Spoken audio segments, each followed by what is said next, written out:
Tonight on News 5 Live, former PM Dean Barrow summoned to appear before the Commission of Inquiry into the sale of government assets. Senator Parafit says it's political mischief. Trouble in the Sugar Belt as the second critical committee manager is fired in less than 2 months. A crash on the Hummingbird Highway leaves one young woman dead and others injured. And Western residents come together to try to find a missing girl from Guatemala. Details of these stories and more coming up in tonight's newscast. Currently, we're using Smart Elite Vibe calling.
This newscast is brought to you by the Belize Bank Limited. Our country, your bank. Good evening and welcome to News 5 Live for Wednesday, February 10th. I am Sabrina Daly. Monday is going to be a historic day in Belize. The former Prime Minister Dean Barrow has been summoned to appear before the Commission of Inquiry. It's the inaugural hearing of the commission that is tasked with investigating the sale of government assets in 2020. The hearing starts at 9 a.m. and will stream live. The commission is chaired by Senior Counsel Andrew Marshallek and Luke Martinez of the Public Service Union and Marcelo Blake of the Belize Chamber of Commerce and Industry. The commissioners will be determining if there were irregularities and criminal behavior concerning the sale of government assets when Barrow was the Prime Minister and Minister of Finance. The inquiry will dig into the sale of assets over a 13-month period. If the Commission finds fraud, corruption, mismanagement, waste, or abuse, it will identify those responsible and possibly pursue criminal or civil action and/or recover the assets. Along with the former Prime Minister, Financial Secretary Joseph Waite and head of the Vehicle Care Unit, Ruperto Vicente, have also been summoned. Senator and Chairman of the UDP, Michael Parafit, reacted to the news following today's Senate meeting in Belmopan. Well, he has to show up. Commission of Inquiry has summoned you to appear. You have to appear.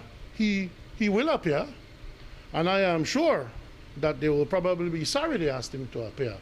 I think you all know that the Right Honorable Dean Barrow is more than capable of handling himself. So we look forward to that dog and pony show, because I can't understand why on a commission of inquiry you want to summon a former prime minister to explain something that you can easily get the records for from the financial secretary. If you want to find out what happened in a ministry, the minister is not the person you summon. The minister is not the person that you ask. There is a management team that's comprised of the minister, the CEO, who is the accounting officer, the finance officer, and the administrative officer. If you want to find out what happened in the Ministry of Finance, the person you summon is the financial secretary. He has all the records. But what the PUP wants to do is to create a distraction. They're all about creating distractions at this point because they want to change the conversation. They want us to not talk about the people they're firing. They want us to not talk about the people they're going to fire. More people that they're going to fire. Salaries are going to be cut for government officers. They cannot figure out a way to grow the economy. They cannot provide for free education, and none of the things that they said that they would do, they can't do. According to Prime Minister John Briceño, his predecessor has a lot to answer to. The former Prime Minister, Dean Barrow, was the Minister of Finance, and he, according to Briceño, approved the sale of the assets. Briceño says if Barrow has nothing to hide, then he will make an appearance on Monday. Political drama, that is what Michael Parafit said this morning. That's what the PUP government is trying to achieve Monday by summoning the former Prime Minister. What would you hope would come out of that interrogation?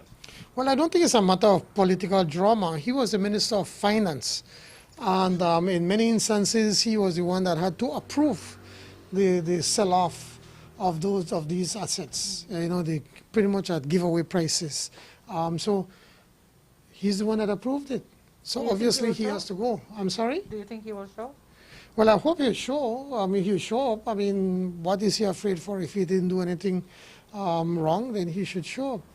As we say, el que teme debe, no? O el que debe teme, no? Another round of budget consultation was held today in Belmopan with members of the Public Service Union. Deputy Prime Minister Cordell Hyde, along with cabinet ministers Francis Fonseca and Henry Charles Usher, represented the government and were tasked with discussing the current financial state. The meeting's purpose was to find common ground on developing a sustainable plan for economic recovery. Similar arrangements are scheduled this week with the Belize National Teachers Union, the National Trade Union Congress of Belize, and the Association of Public Services Senior Managers. A critical issue, the discussion is whether or not the government will institute a wage cut. But the unions are hesitant to agree because, according to the PSU, government ministers have yet to receive a 10% salary cut as announced by Briceño many weeks ago. Today, the media asked PM Briceño about it. Let's see what the unions are going to tell us. If they come up with something better than a wage cut, of course we're prepared to look at it. The wage cut would be the last thing that we want to do. But we will look at what their recommendations and see what will be able to give us the quickest results starting the 1st of April. The PSU said, how can you expect us to agree to a wage freeze when the Brusenian administration is yet to fulfill their commitment of a 10% cut for ministers? He said he got it on good ground from the Ministry of Finance, and he has the documents to prove it, that the ministers are yet to receive that 10% salary cut that you announced. Well, let me answer the second one. Let me take that first. As far as I'm concerned, as far as I know, we have gotten a pay cut. We made the announcement. We told the financial secretary, and he's the one that should have already instituted that 10% cut. So that's petty on the PSU or that person who is saying that we have not gotten, because if that is the case, then they could have called me a long time ago, and I would have called the financial secretary immediately. What I'll do right now after this interview, because it's the first time I'm hearing about it, I'm going to call the financial secretary and ask if it has instituted it, because we have given the directive that we are going to take a salary cut of 10%. So that is one. Also weighing in on the much debated wage cut is the Belize Chamber of Commerce and Industry. The chamber wrote to Prime Minister John Briceño and shared concerns about whether or not GOB should execute a public sector wage cut.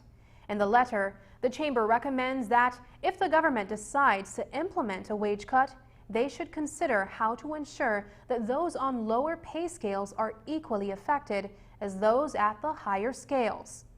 Other recommendations are for the government to insulate essential frontline workers from any such cut, institute a hiring freeze, and commence or finalize a thorough payroll audit. We asked PM Barrow about the Chamber's recommendations. We are open to look at every idea, all the recommendations that they're doing, and we have the Minister Koi and his team in the Ministry of Finance taking a look at all of them. But the reality is that we have this crisis in front of us. The UDP left us with a $500 million deficit. And by the time you institute some of these things, I mean, you will not see the effect until months to come or over a year from now. And the crisis is here. And it is something that has to be addressed. As I've been saying it over and over, that we come in good faith with the private sector and with the public sector. We are presenting to them the facts, and then telling them, okay, let's sit down, let's show ideas, let's see how we can address this huge financial crisis that the UDP left on the hands of the Belizean people. And it is not something that we are doing with any sense of being happy to say, let's blame the UDP. We do it with a heavy heart, because now it is something that will require all of us to be able to do some form of sacrifice. Point of correction, we asked Prime Minister Briceño about the Chamber's recommendations. Wage cut or not is just one of the tough decisions the Briceño administration must make in addressing the economy's dreadful status.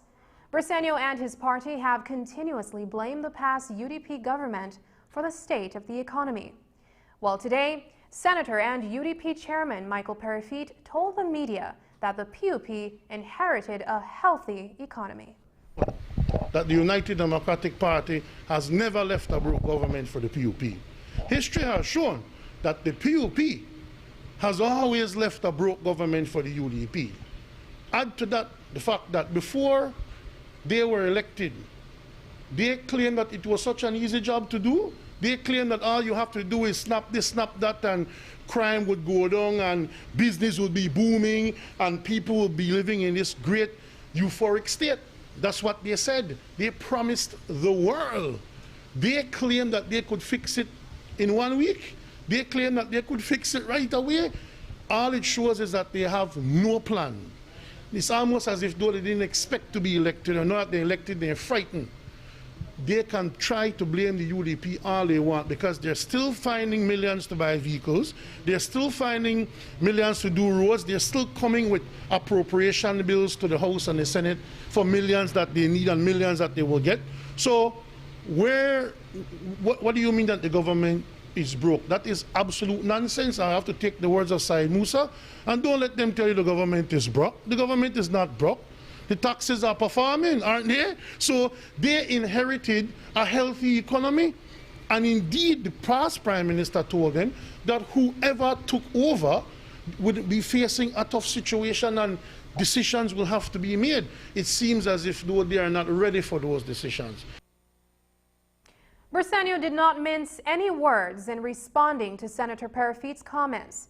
He called Parafit a fool for not realizing the reality in the country. The chairman of the UDP said this morning, Michael Parafit, that your administration inherited a healthy economy and that you were warned about what you were supposed to do. I don't usually like to call names of people, but he's a fool to say something like that. Everybody can tell you that we are suffering, that we're going through a difficult time. His former prime minister pointed out in a lengthy interview on one of his press conferences saying that he weeps for the government to come. So how can the chairman of the UDP say something so stupid and so ludicrous that we have a healthy economy?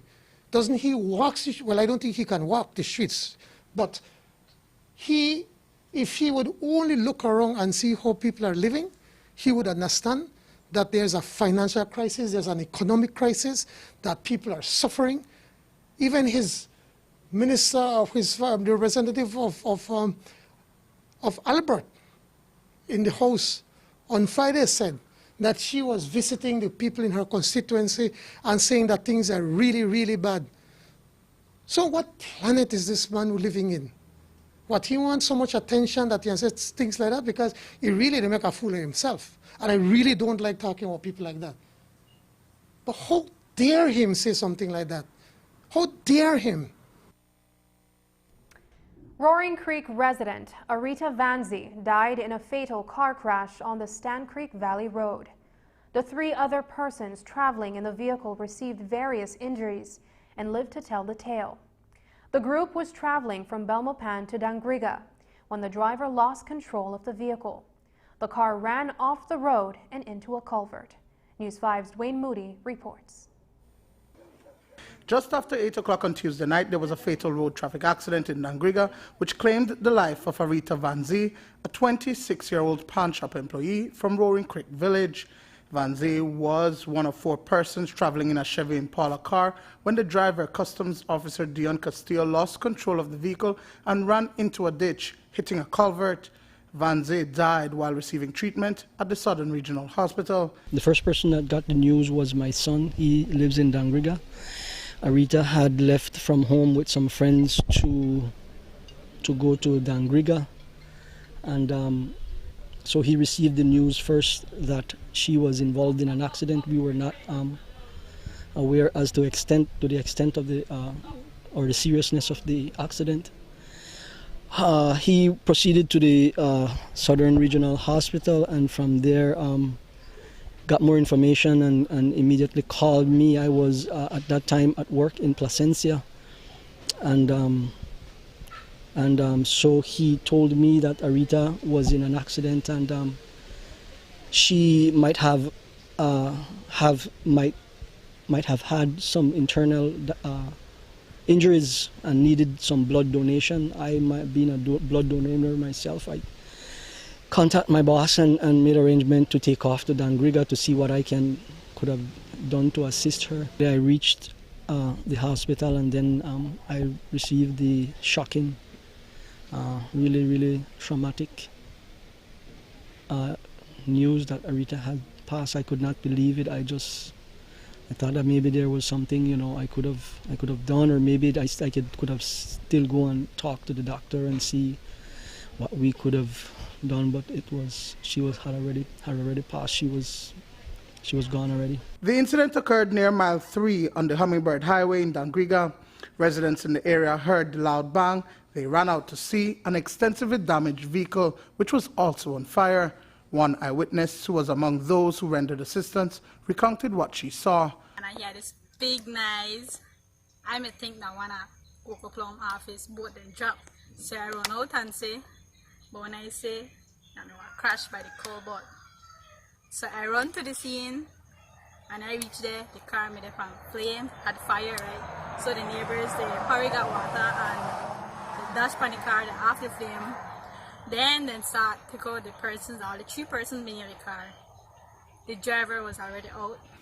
Also traveling with Vanzi and Castillo were BDF soldier Zane Zuniga of Sarawi Village and Dangriga resident Damon Usher. While Vanzi perished, all other victims received various degrees of injury for which they are being treated. Damon was out and I saw that his foot was broke. You mean like he fell out of the vehicle? Yes, he fell out of the vehicle. He was on who fell out of the vehicle and he had scrapes on his face. He was bleeding a lot. And he was bawling for help because he think his foot is broke. Couldn't even move it. Then we took out another guy, which is Zane Zuniga. I'm not sure, but I think he hurt his neck and he didn't even move. Then there was a female, a young girl, by the name of Rita. As we took out, she was unresponsive. We tried to talk to her, we tried to move her and nothing.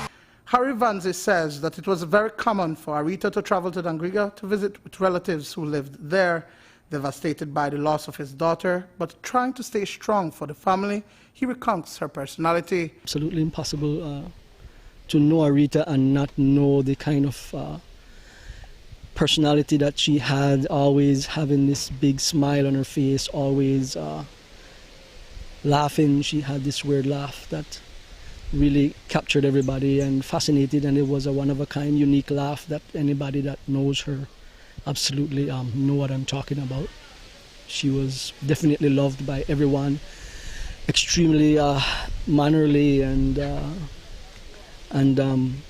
treated everyone with the utmost respect, affection and love. Yeah. Dwayne Moody for News 5. After the break, an update on the Net Vasquez BTL saga.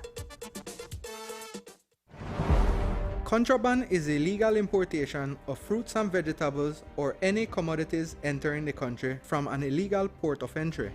Contraband fruits and vegetables do not follow required sanitary protocols and may contain pests which can endanger agricultural industries, livelihood, and can result in the exposure to coronavirus.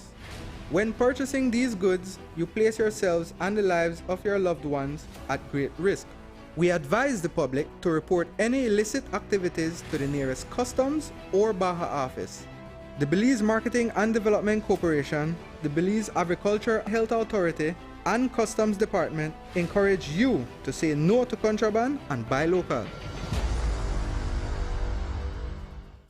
In response to COVID-19, the government of Belize has implemented strict guidelines on persons to practice social distancing to reduce the spread and risk of getting COVID-19. Practicing social distancing is when one maintains a greater than usual distance away from another person. In public health, it is a practice to prevent sick persons from coming in close contact with healthy people. Recent studies are showing that social distance of 3 feet or more decreases the exposure of COVID-19. Before these restrictions, a person with COVID-19 could infect 2.5 persons in 5 days, 406 persons in 30 days. When you put into practice measures to reduce the exposure activities by half of that one infected person, in 5 days you would possibly only infect 1.25, 30 days, 15 persons. Reduce the exposure of that infected person by 75%. In 5 days, you infect 0.625. In 30 days, 2.5 persons. Remember, the virus does not move on its own. People move it. The more space between you and others, the harder it is for the virus to spread. A health and wellness message from your Ministry of Health. In partnership with the British High Commission. Start your year with a win with Bellikin and its new promotion, Papa Stopper. Yes, sir. Every time you pop one stopper off our Bellikin, make sure you check under the crown. If you see one bottle shape, you win one free Bellikin. If you see one ball, you win $20. If you see one star, you win $100. And once you see one diamond, you win $1,000. Sure. Bellykin again, you know. Papa Stopper. When you pop a stopper off a Bellykin, check to see if you're a winner. You can collect your free beer or $20 cash prize at the store nearest to you. If you win $100 or $1,000, redeem your prize at the nearest B&B sales center. Promotion is valid until Saturday, March 27th or while supplies last. Papa Stopper. Bellykin, the beer of Belize.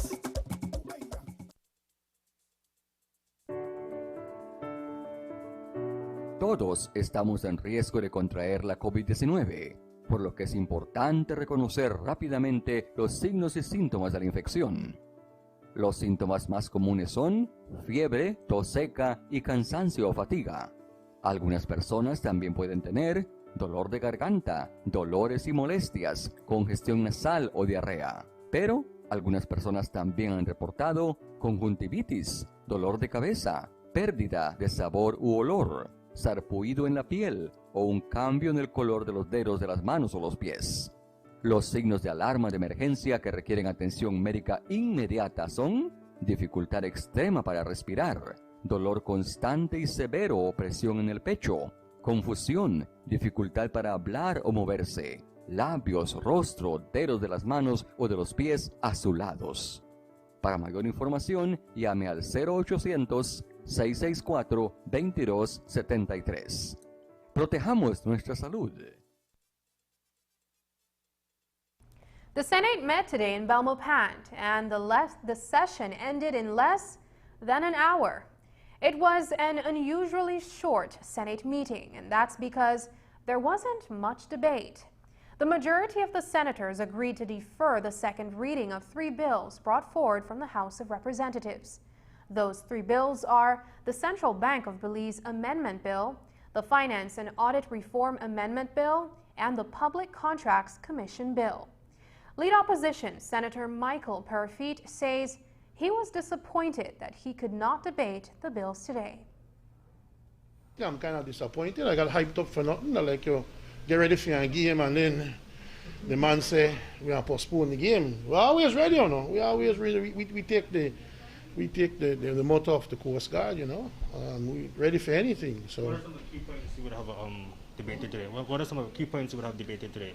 Well, I don't want to give away my strategy so you can tell them. But there's some issue. I think even the government knows that there will be some issues with those bills being passed in the Senate. So I think that's maybe why, you know, they've decided to hold off on them so we can talk about them some more. Recommendations can be made. And if substantive changes need to be made to the bill, then that can be made and sent back to the House of Representatives for them to further debate it. But that's up to the leader of the government business in the Senate. And while the Senate deferred the second reading of those bills, the Senate did ratify the appointment of members of the Elections and Boundaries Commission. Oscar Sabito will chair the commission, and its members include Orlando Espat, Philippa Bailey, Conrad Lewis, and Alberta August. They will serve a term for 5 years, which was one of the concerns expressed by NGO Senator Osmani Salas. I noticed that in this motion for appointment of members of the Election and Boundaries Commission, it is to be for a period of 5 years. I would have preferred to see a shorter period, knowing that the intention is that during that time, we will seriously look at reforming the electoral system, looking at how we can put in place an independent, well-resourced commission. Unlike Senator Salas, I don't necessarily have a difficulty with the 5 years. If you want to see serious change over a number of time, serious changes or a serious number of changes, then you have to give people time to develop policy, to develop strategies, and I wouldn't worry about the 5 years. Initially, I would say I worry about the 5 years, Madam President, because that would take them to February 1st, 2026, but I'm sure the chairman will do the right thing and resign on November 12, 2025. Briceño updated the media on the Net Vasquez BTL credit card scandal. Briceño says that the former chairman of BTL, Nestor Vasquez, is querying some of the credit card charges. Vasquez was forced to resign after News 5 revealed that he had misused the company's credit card and racked up bills at BTL.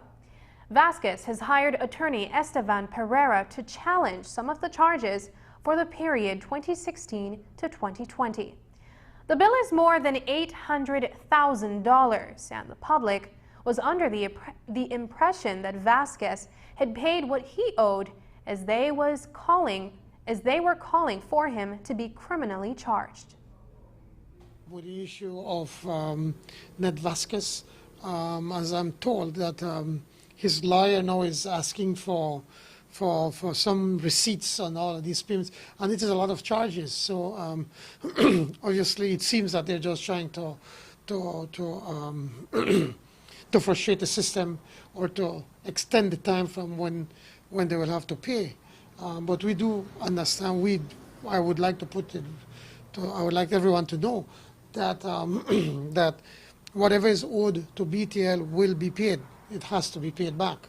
And so it's not that we're not trying to do anything. He's paying back some of the money. Some may say that that's a level of acceptance of guilt. And he gets the luxury of not facing any jail time, not even charges. I think that is the people's query, that you're not going after this man who misappropriated, some may say that's a bigger word for the other word, funds of BTL. Well, I think that would be a matter for the board of directors or the management of BTL to deal with, not for myself at the political level. What I can tell you is that at the very least we are ensuring that the monies are recovered, and that Vasquez have given indication that he will pay back what he used in the credit card, in the company's credit card, which he should not have used, that he's going to refund the money back. Now, as to the other, if there's going to be criminal charges or not, that's another matter for the people at BTL to decide, and not for us at the political, in the political directorate. From what I'm told, the people at the BTL knew that account. Every month they used to take out what was his personal charges, but they were not collecting it. No, that's another matter. That's another internal matter within BTL. It's not as if he was taking money without people knowing that we're taking. The people at BTL knew that he was using the credit card. The people at BTL had an account where they're keeping track of what he was using. Now, the people at BTL also did not collect until then it became a huge scandal that they had to take action. On Tuesday, reports started circulating that 2 Belize city councilors had tested positive for COVID-19 and that one was hospitalized at the KHMH. When we checked with the city council, they responded that they did not have any knowledge of it. Today, it seems they did. Councillor Javier Castellanos did test positive and had been hospitalized. He is now at home fighting COVID-19. News 5 spoke with Public Relations Manager Erin Garnett about the latest positive case at City Hall. We have been recently informed that Councillor Castellanos has tested positive for COVID-19. Up to our most recent communication between yesterday and this morning, he's at home, feeling okay, waiting for recovery. The institution was among the first to be hit with the pandemic. At the start of the pandemic in Belize, former employee Hubert Pipersberg contracted the virus and died. Several other employees have also successfully recovered from COVID-19. But with municipal campaign in motion, there are concerns about the interaction between Councillor Castellanos with staff and the public, according to PR manager Erin Garnett. The councillor has not been to work for almost 2 weeks, but the council is working closely with the health officials. From what my knowledge is, I haven't really seen him in the past week or so. We don't have confirmation on, because we're the Belize City Council, campaign information is mostly a party matter, so we aren't really briefed on exactly the teams and who is out campaigning at this time. Haven't really seen him for the past week. But I will say, though, that obviously we're sending well wishes to him and his family. If you know Councillor Castellanos, he's such a vibrant man, very bubbly, excited, ready to get work done. So we're hoping for the best at this time, but he seems to be doing fine right now. We haven't seen him here for the past week or before the past week or so. But obviously we're going to leave that to the health authorities to do their proper contact tracing. And obviously we're ready to comply with whatever is necessary and do our part. There's much more news coming up after the break, so stay tuned. Electricity. We use it to power our appliances, charge our devices, and light our home. Let's all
and Channel 5 present a Jazzy Valentine special on Sunday, February 14th at 5 p.m.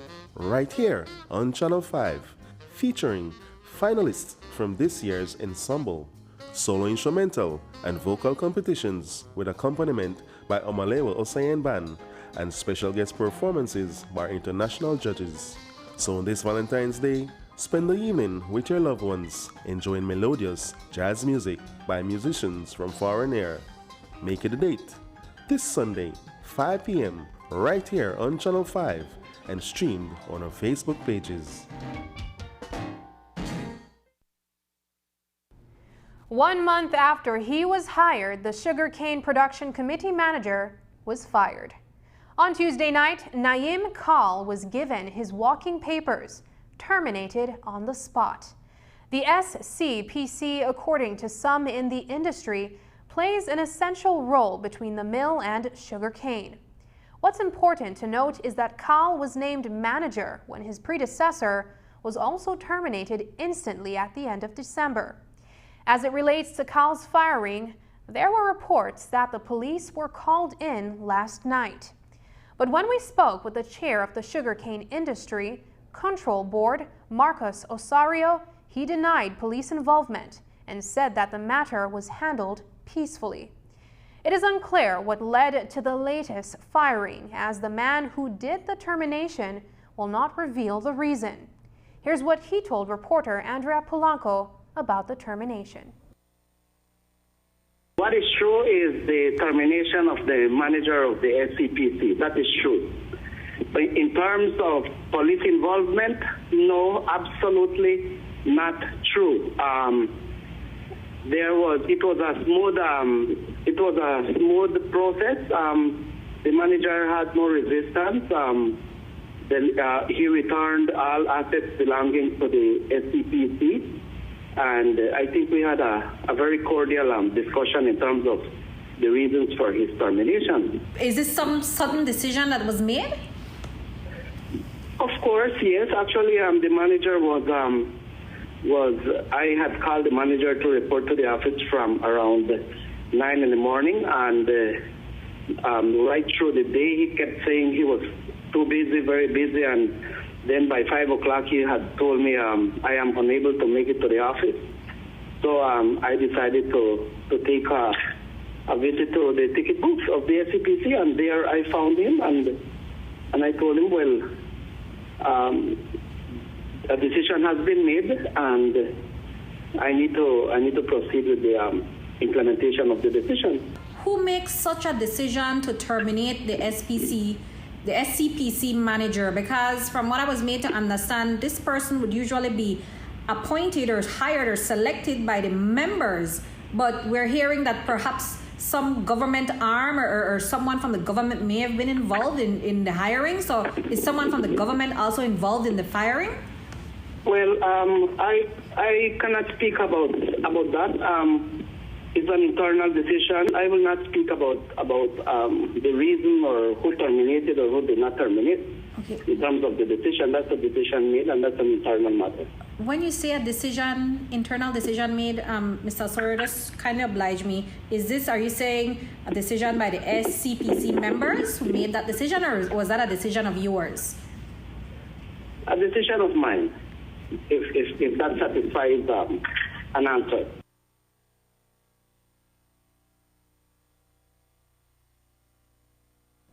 So, as you heard just now, Naim Kal is out from the Sugarcane Production Committee. But who will replace him? That's what we asked the chair of the Sugarcane Industry Control Board today. But this termination, as we are told, is not the first. On the day the crop started at the end of December, the previous manager, Eloy Ack, was also fired on the spot. Days after Ack was fired, 4 SCPC team members tendered their resignation. But there are concerns in some quarters about what has been happening recently. They say that some committee members were taken aback by this latest termination, and there appeared to have been no consultation on the matter. Some say that even the hiring process has become muddled.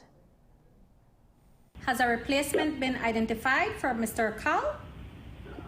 That's in process. Yeah, that's in process, Okay. and very soon that will happen. All right. So, Mr. Sura, before Mr. Kal was terminated, I think Mr. Ak was there, and he was terminated, replaced by Mr. Kal. Mr. Kal has been terminated.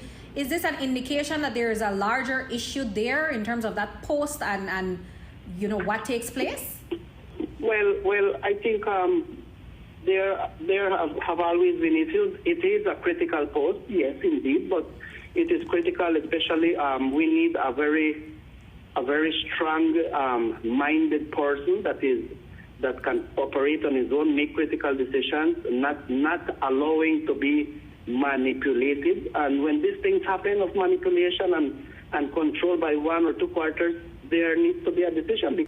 Is there any involvement of politics in what has happened? Is there any political figure moving things, having some sort of influence in terms of what has transpired?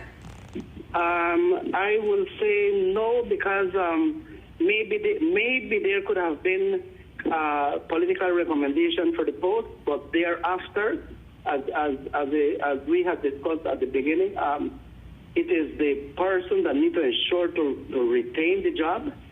The politician or the minister or whoever, if you want to look at it that way, will not get involved in terms of ensuring that the person remains there. We attempted to get a response from ousted manager Naeem Kal, but our calls went unanswered.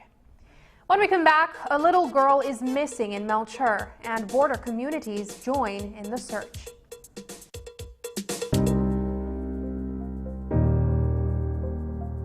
Are you traveling?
The municipal elections are 3 weeks away. The chairman of the United Democratic Party says they are ready for battle. Michael Parafit says all 9 municipalities are prepared to contest the elections on March 3rd. He believes that the electorate will send a strong message to the Briceño administration. As I said before, and I'll say it again, they seem to be feeling their way. They seem to not be able to know the job that they asked the people of Belize for. And quite frankly, they're fumbling.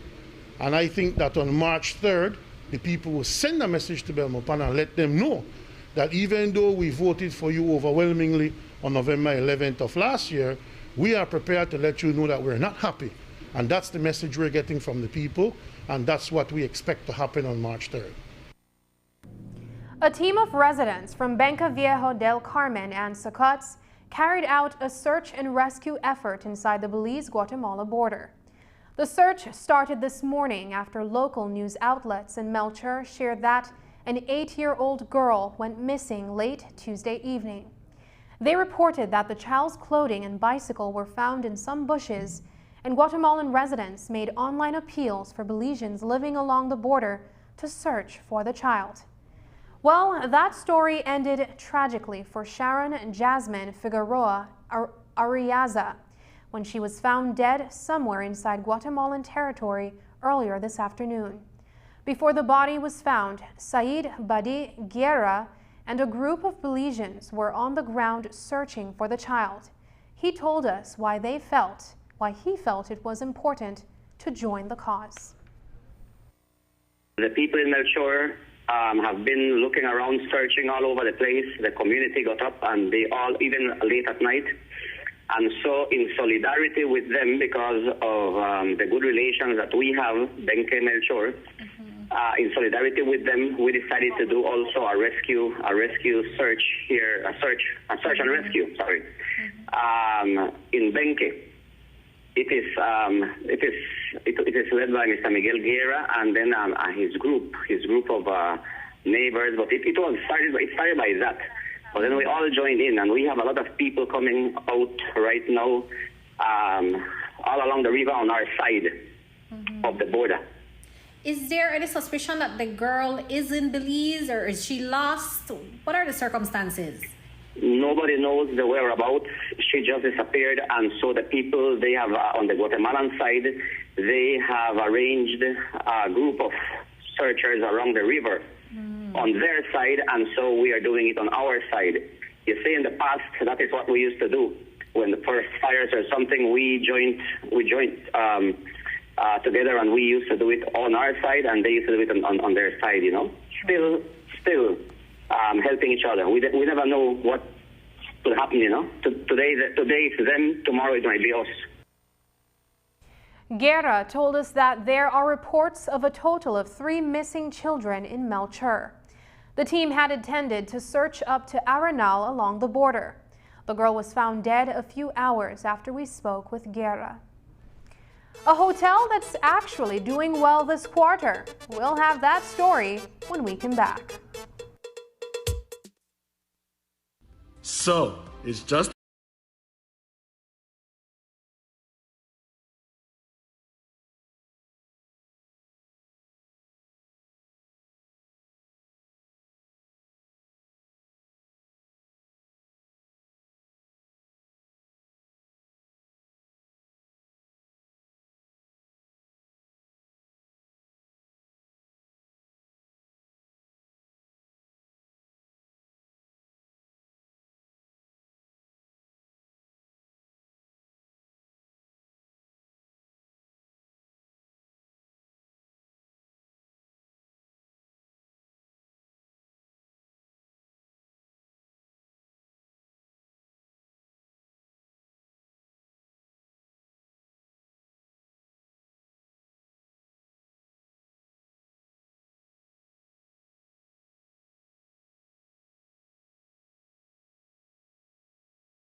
42273. Continue to wear your mask at all times. Keep physical distance when in public and stay at home unless absolutely necessary. This message has been brought to you by the Ministry of Health and Wellness. The tourism industry in Belize continues to take a hit from the economic fallout caused by COVID-19. Usually this time of year, tourists arrive by the thousands. These days, they trickle in smaller numbers. Some hotels are still struggling to attract tourists, while others are enduring notwithstanding the tough times. On our visit to Blancanoe Lodge, we found out how their sister properties have been faring off. Here's a story. Blancanoe Lodge and Turtle Inn are two of Belize's premier tourism properties. Together, they give visitors a ridge-to-reef experience, from the Mountain Pine Ridge to the Placencia Peninsula. Like the rest of the tourism industry, these luxury properties were hit hard by the impact of the COVID-19 pandemic. They closed their doors to visitors for 8 months. Our hotels opened, which was in November last year, so we closed for about 8 months. What was that like, being closed for that long? Is this something that you've seen for the first time since working with the property? Yes, I've personally been there 10 years. Bernie has been here 25 years at Blancanoe. He practically owns the place. And it's really nice to see that longevity and the loyalty with staff as well that have been here for a long time. So it becomes family, and you roll up your sleeves and you do what is necessary. And so during those 8 months off, the properties worked hard to rebound for when they reopened. The staff worked on a 2-week shift system on maintenance, landscaping, and other projects to ensure that the properties were ready to receive visitors. And their aggressive marketing strategy paid off to get visitors through their doors. Turtle Inn was the highest revenue-earning property over the holidays. We've done quite a lot of outreach to past guests, to our repeat guests, to ensure that they come back, stay loyal to us and support us. And we've seen that happen quite strongly, actually, ever since we opened the doors again. Every day there's repeat guests. We keep track of that loyalty program quite well, and it's really rewarding to see these people come back over and over and reaching out, doing marketing efforts, email campaigns, loyalty campaigns. I'm very proud to say Karen Bevins from the BTB called me the other day and congratulated us at Turtle Inn to be the #1 property in December as far as revenue countrywide. So that's an amazing accomplishment. I was quite surprised. I'm like, wait a minute, there's much bigger hotels than we are in organizations, but so that it goes to show that the repeat clientele keeps you afloat at the end of the day. And while Turtle Inn enjoyed the boost from international visitors, at its sister property of Blancanoe Lodge and Mountain Pine Ridge, there was a steady stream of Belizeans taking advantage of the special deals for locals. We are offering discounted rates for locals. We've normally have these rates, these offers, during the off season, but being now that it's a pandemic, then we stretch it out as well too. So, have you gotten any Belizean tourists? Absolutely, and that's what is exciting, is that we have more people knowing about us, more people coming in to visit us, and it's just a great interaction to be here and hosting our local people. General managers Matut and Credit are looking forward to another boost in tourist numbers for the months of March and April. But until then, they're hoping that locals will take advantage of the opportunity to take in the tourism offerings that are more accessible during what's traditionally a peak season for travelers. We have so many activities and great attraction for local and foreign tourists. We're open, and anyone wishing to visit is more than welcome to pay us a visit. This is the time where properties are more accessible, it's not as busy, people are not as busy, so take the time to discover your own backyard. Come and see us here at Blancanoe Turtle Inn, pop in for lunch if you don't have time to stay overnight. Reporting for News 5, I'm Andrea Polanco. And that's the news. Tonight's broadcast is available in both text and streaming video at channel5belize.com. You can also connect with us on our Facebook page at facebook.com/News5Live. I'm Sabrina Daly. Thanks for joining us. And from all of us here at News 5, please remember to wash your hands, keep your social distance, and stay safe. Good night.